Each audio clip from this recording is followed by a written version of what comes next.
Hey friendlies, I'm Carolyn and welcome back to my RV life. I have a special treat today. My friend Christy. Does everybody remember Christy? Hi. She's nervous. But I tell her don't worry, there's just like 5 people who watch my channel. I thought Christy and I have been hanging out for a few days. This is the first time she has come down and kind of experienced my RV life. She's known me a long time and has experienced a lot of my other life chapters, but this is the first time she's experienced this. And I thought it would be a really great opportunity to interview someone who's never done this before, who has now spent about 3 days with me boondocking in the middle of the desert. And I thought it would be a really good idea and really helpful and interesting for those of you out there who are thinking about living this lifestyle. I thought it would be really fun to hear from her and to hear from a total newbie about just, you know, spending 4 days out here.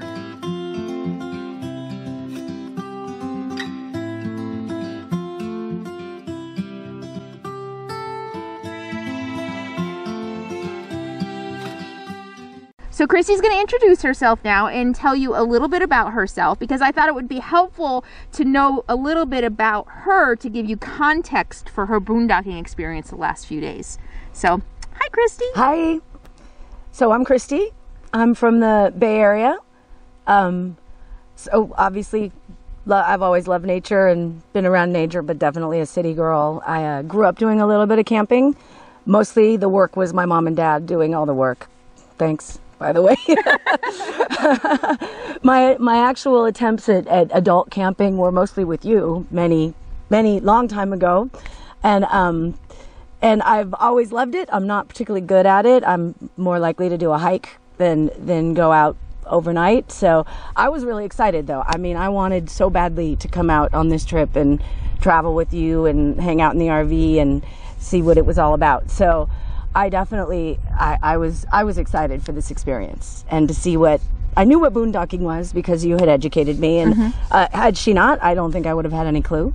You know, I'd never heard rubber tramp, I'd never heard any of those things. So I've been picking up information for a while, but this was kind of the let's see what it's all about. Yeah. And it's on the end of the RTR, so I knew she had a lot to do a couple weeks ago, so wanted to let her take it easy a little bit too. So yes, yeah. And hanging out with an old friend has been a good transition from all the peopling I've been doing for the last month.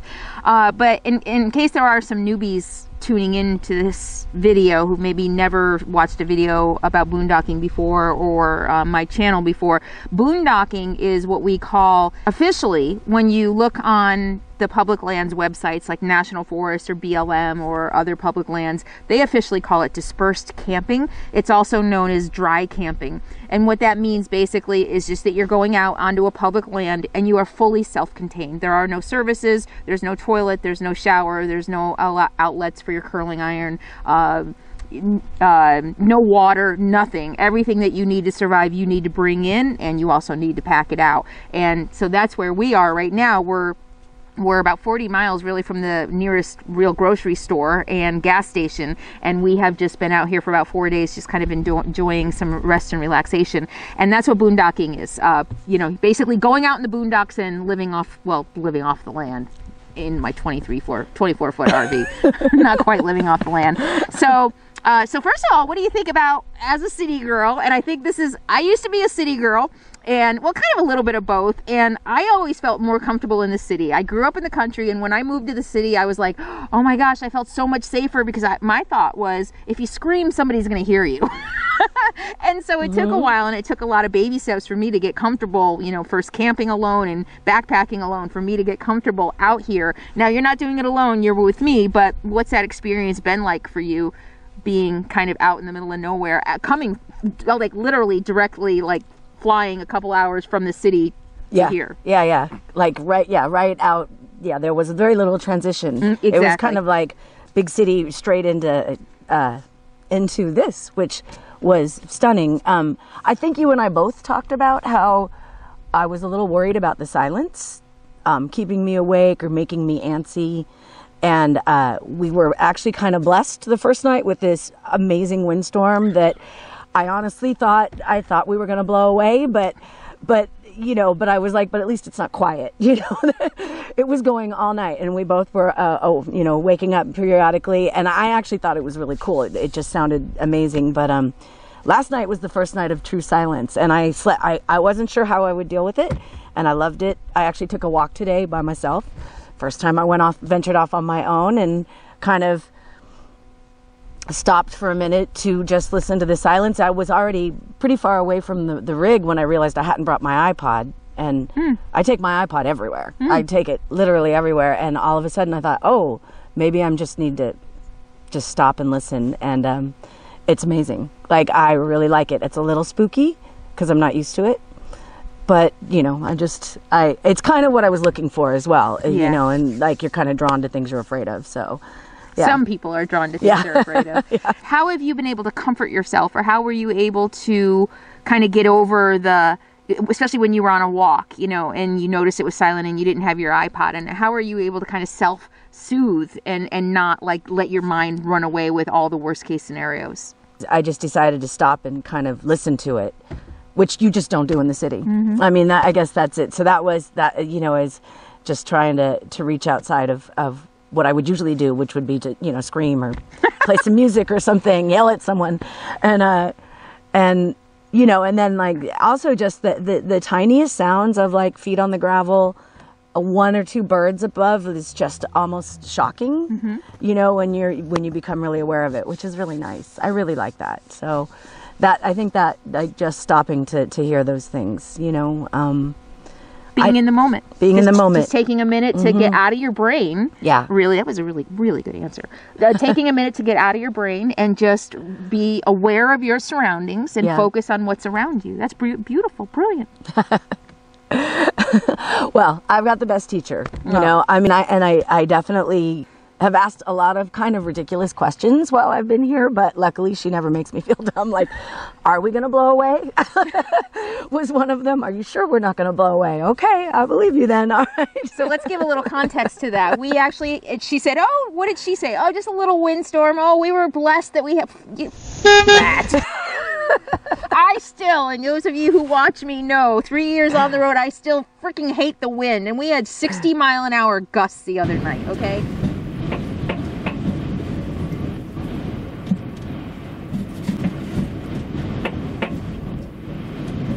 And I've been out here 3 years, and I'm like, yeah, this happens, but I still lay in my bed going, are we going to blow over? How powerful does the wind have to be before my rig becomes a matchbox? You know, like it's just shreds, you know, like you see in so she handled it. She's like, she handled it really well. And so that was not a stupid question, because even someone who's seasoned 3 years, I was laying there going, what would it take for us to blow away? What would it take for my rig to just disintegrate? And I still have these visions, and we laughed about it, of all of my stuff just being strewn about the desert as everything just falls apart. So when I would let it get ahead of me, I would start thinking of the Wizard of Oz music, you know, and it would just make me laugh. You know, her little cabin going up in the air, and I was like, well, maybe we'll land in Oz. There you go. There you go. That's it. So yeah, I can't think of any ridiculous questions that you asked. Can you think of a ridiculous question that you've asked besides that one, which I didn't think was ridiculous? I'm sure there's been many, but I'm blanking on it right now. But if you think of one, let me know, because that'll be a good, you know, people who think their questions are ridiculous. What expectations did you have? Did you have any expectations? Well, I really wanted to unplug, and I really wanted to get away. And as soon as I lost service on my phone, I was so happy. I just thought, and actually I seem to get service like once every, like an hour, every 24 hours or something. So I'll get a couple, but for the most part, I'm out of touch. That's been really great, and that's what I wanted. Yeah. I'm sure that wouldn't be good for an extended amount of time, because, you know, I have family and things I have to keep up with. But so that was my expectation. I think that was that, and some seclusion. I think I remember telling you, if we don't see anybody for 5 days, I'm fine with that, you know. And I think I was worried I might get antsy or lonely or need some kind of stimulation, but I've been very stimulated. So you expected to come out here and unplug, and that's what a lot of us come out here for, right? We want to kind of leave the rat race and leave a lot of the hectic day-to-day life. And have there been any surprises, anything out here that you didn't expect that's just kind of caught you off guard or surprised you? Yeah. I understood, and even though I haven't done RV camping, I understood that there was a certain amount of water rationing, you know, but like having to stop myself, I don't realize how gratuitously I use water at home, you know, where you're just like running your hands under the water for 5 minutes for no reason. So I've been trying to be very aware of that, and actually just conserving everything, just, you know, keeping your trash to a minimum, and keeping kind of, you know, things efficient. Like keeping things really efficient has been a really interesting exercise that I didn't realize I was going to get out of it, and I really like it. That's cool. I like, mean, can you explain that a little bit more? Like what else as far as efficiency? It's kind of like little tricks that you have. Like we had made some guacamole and it was delicious, and so there was a little bit left. And at home, you would take that, you would scoop it into a Tupperware dish, you'd seal it up, you'd put it in the fridge, you'd wash that dish, and, you know, with soap and water and everything, and you were like, just put a bag around it and put it in the fridge. And it was kind of like brilliant. I was like, I never would have thought of that. And look at all the steps you've saved, all the water you've saved, all the soap you've saved. And of course, guacamole didn't last that long. You know, it wasn't like it sat in there for a week because it was delicious. And, you know, and I just remember thinking, and the space you save, like everything is kind of pared down. And I love that. Like, so I think that's a good lesson for life anywhere. But I think it's necessary in an RV. Obviously, you can't be excessive with incidentals. Yeah. I guess. Is that the right word? Yeah. And that's a great point. You know, like I said, I've been doing this a while, so a lot of it I take for granted, and that's why I kind of wanted to talk to Christy about this and kind of get her newcomer's perception on this. But yeah, I hadn't even really thought about that, but I don't wash more dishes than I need to, so why transfer something to a bowl? Yeah, just stick it in a bag or whatever and put it in the refrigerator. And also, most people who live, you know, I live in 160 square feet, which is 10 times bigger than a van.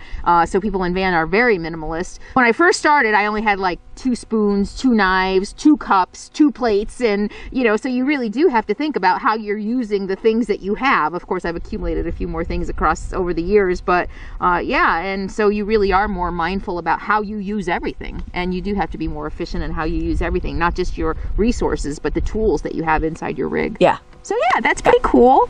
That to hear your perspective on rationing water and rationing resources and power and all the other things, and not to mention just the things that I have in the RV. Also, I will say that I've never had 2 people living in my RV, and it's like a puzzle, because we do have to put down the bench the table every night, and, you know, stuff up in the front. So I don't know. Well, 2 people usually who live in an RV are sharing the same bed usually, but so yeah, it's even though maneuvering around the RV has not been that bad. I was gonna say it's been a little like a dance. Yeah, but I feel like we're pretty good at anticipating what's kind of, especially after my first day. Yeah, because I did feel really, really awkward and just like not knowing what was going on, but like anticipating what the other person's going to need, and, you know, I'm trying to stay out of the way a lot of the time.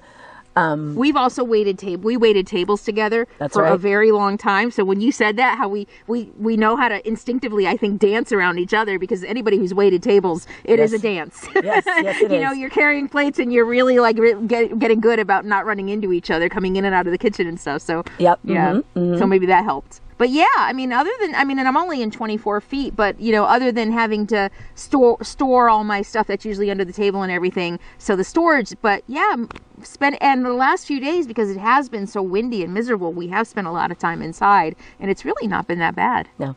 That bad. I can't imagine doing it in a van. Right. Overall, what do you think about this? I have a couple of thoughts. One thing I actually wanted to mention, one of the things that surprised me, and this kind of came to me later, but, you know, I know what you do.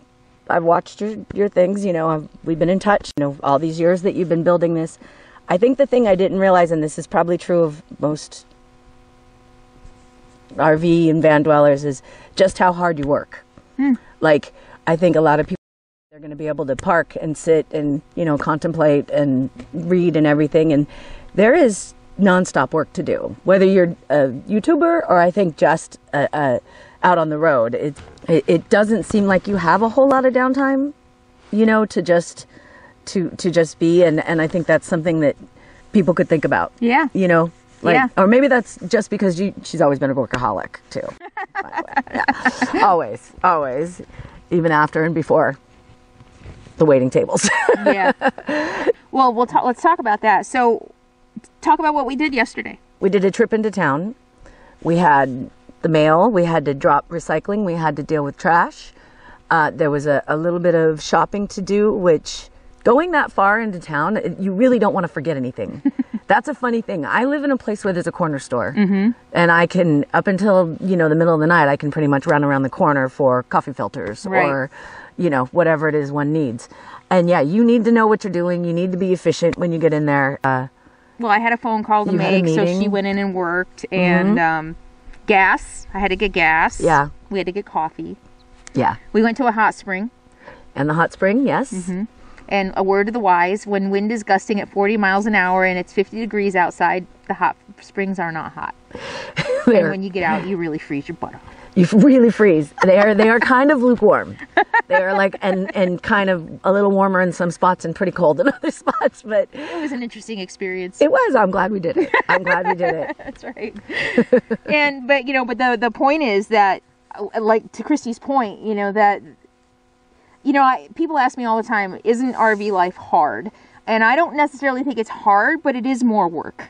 In a lot of ways, it was all day long for me to go and run 3 errands, and we were gone all day. And she was just like, wow, that day went by fast. And that's it. You spend a whole day. Yep. And the couple days before that, when I picked her up at the airport, I did big shopping. And so I went to Whole Foods and, stocked up, I really stocked up on everything. And then you have to spend time putting all of that away. And I'm going to do a video on that eventually about how I store all my food and all my produce. But there's a little bit of work also that goes into that. So that's a really good observation that, things take a little bit longer out here. And and the people who think that we're just sitting back drinking Mai Tais all the time and the traveling and stuff. So was there another one?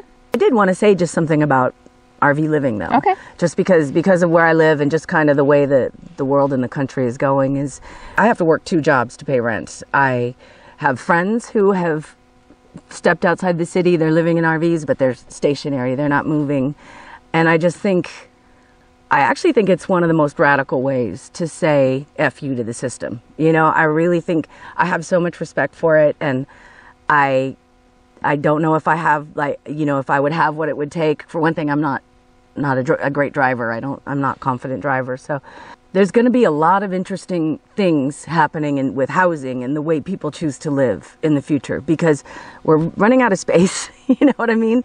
And I think you're really on the cutting edge. I mean, I know this has been going on a long time, but I think it's a brilliant thing. It is a brilliant thing to not be tied to a mortgage, to not be paying a landlord, to not be tethered to this bound to one place thing and then hustling your whole life just to have a place to sleep. It seems crazy to me, and, because at some point you could be hustling for yourself. Like why, it just doesn't make sense. So I really think it's really radical. I think it's really amazing. And I get that it's work. I get that it's not like the easy way. It's not the easy path, know? Yeah. But it is, I think it seems to be incredibly fulfilling and incredibly satisfying. Yeah. So I have a ton of respect. Well, like you said, though, you can either spend your time working for other people to pay rent for a place to sleep, or you can spend time working for yourself, and which is what I do and what many of us do, who choose to come out here. A lot of us have chosen our own paths and how we want to make a living. We work as little or as much as we want. Yeah, I work a lot, and part of that is I'm building something new. But people come out here. Some people only work 4 months a year, and the thing is, though, that this lifestyle gives them the choice. It gives us more choices that we can work just 4 months a year if we want. We don't need to pay a ridiculous mortgage or a rent payment. And as people in cities know that, well, not even in cities, but the lower and the middle class are just getting pushed out left and right. And for a lot of people, this is the only option. For some of us, it's a choice, but for some people, it's the only option left because they simply cannot afford to rent a sticks and bricks or to buy a house. And so that's a really, really good point. And it'll be interesting to see if something doesn't happen to shore up the middle class and bring back income equity and all of those things, we might end up seeing more people out here. So besides the driving thing, do you see yourself ever maybe doing this What if tomorrow morning you were like the best driver in the world? Absolutely. And you were comfortable, you could see yourself doing it? Absolutely, yeah. Yeah, I mean, it would take, I'd have to like work on a real learning curve. There'd be a lot to pick up and a lot to learn quickly. Yeah. I really think the biggest hitch for me is just not being used to being on the road. Well, no, I mean, there would be a lot of hitches. There would be a lot to like figure out and to sort out. I think that I regret not being more adventurous when I was younger, but it was because I was always working so hard. I kind of feel like it's also like, when are you going to do it? When are you going to get out there and enjoy it? So given the opportunity, for sure. Yeah. Yeah, absolutely. And a lot of people feel that way. I mean, Christy's kind of the prime example of what many of us in this lifestyle talk about, how we spend our whole lives. And Christy and I have had conversations about this over the last couple of days. The people who have spent their whole lives working, with the hope of that someday they'll be able to retire and relax. And a lot of people, you know, like Christy, it's like, okay, I've worked so hard all my life, and you know what? And I'm getting closer to the retirement age than I am to, you know, the not, and I don't see an end in sight. So what's going to happen? What's next? And it's very common. We're seeing that a lot today, and so a lot of people are turning toward this lifestyle. So, all right. Well, I hope you enjoyed talking to someone who has never boondocked before and who has been, you know, a great friend to me and has had come out here and spent the last few days with me and got to experience what it's about. Any closing thoughts or anything you'd like to add? I think it's great. Keep doing what you're doing, and you guys too, and thank you so much for bringing me out, because I really wanted to see it, and I'm super romanced by it. You're super romanced by it. Talk about somebody like you or you. What do you think your biggest hurdle would be? If you know you were romanced by it, but now that you've actually experienced it, what do you think your biggest hurdle would be to living a life like this? You mentioned driving, but what else? Oh, you know, partly maybe because I'm with you, but I am less concerned about being a female out here on my own than I thought I would be. I'd be anxious at times being female and being alone, but I think less than I thought. Okay. And you know, I think one of the things you explained is just know your surroundings, always know your surroundings, which is good advice, city and country. Making money. Oh yeah. For me, it would be making money. Work in the hospitality industry, and that would be a tough one. I'd have to figure that one out. There are a lot of jobs that you can't necessarily do remotely, and so that's always a challenge for people. And for those of you who are watching this, and that might be an issue for you, I have done a video about jobs on the road, so I'll put a link here. And I'm actually going to do an updated video about that, so stay tuned for that, because I have a lot more to add to the original video I did a couple years ago, because now I've been on the road a couple more years. I've talked to a lot more people, and I think that I've discovered a lot more options besides Amazon and Beet Harvest for people to be able to make a living on the road. So, all right, thank you so much, Christy. Thank you. Thank you. Thanks. And thank you all so much for being here. I hope you found this helpful. She did great for being nervous, didn't she? Yay, really good answers. And I really think this is going to help a lot of people. So thank you so much, Christy, and thanks for hanging with me. And thank you all for hanging with me. If you like this video and you want to see more like it, be sure to subscribe below and give me a thumbs up. And I look forward to seeing you next time. And in the meantime, be happy, be free, and be kind. Mwah. Bye. Climbing a mountain today with my friend Christy. We had no idea. I had no idea what I was getting us into. I looked up and I'm like, that's not bad. It's not that steep. From the ground, it always looks steeper than it really is. Yeah, not the case. Look behind me. Can you see? Yeah. Look, it's pretty crazy. Look at the views, though. Oh, my friend Christy, where is she? She's kicking butt. Videoing. Oh, really? Cool.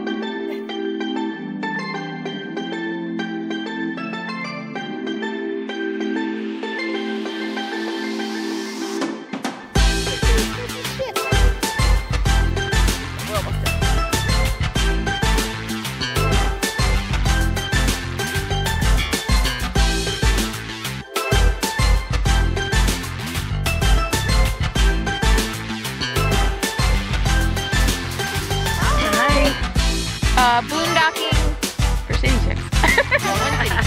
One city chick.